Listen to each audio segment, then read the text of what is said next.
よしく伝えてくれよ。今ならホテルで寝ているはずさ。泣いたら窓辺のラジオつけて陽気な歌でも聞かせてやれよ。アメリカの貨物船が桟橋で待ってるよ。冬のリビエラ、男ってやつは港出てゆく船のよだれ。悲しければ悲しいほど黙り込むもんだね。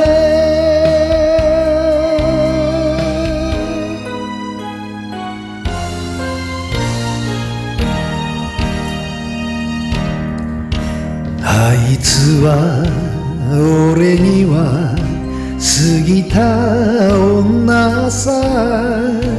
別れの気配をちゃんと読んでて上手に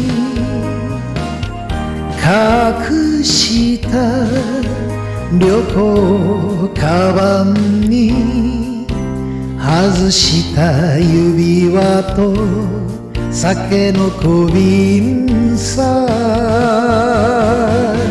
優しさが霧のように白の木を濡らしてる。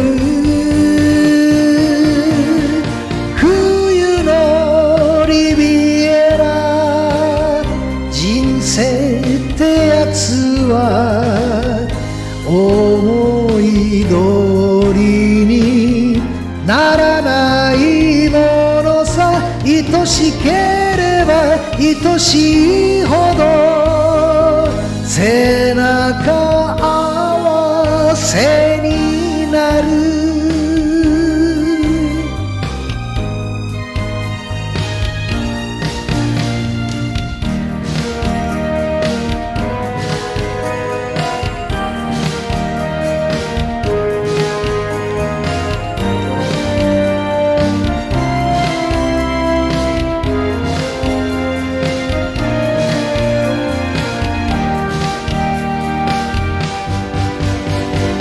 革のコートのボタン一つ取れかけて様にならない。冬のリビエラ、男ってやつは港出てゆく船のよだね。悲しければ悲しいほど黙り込む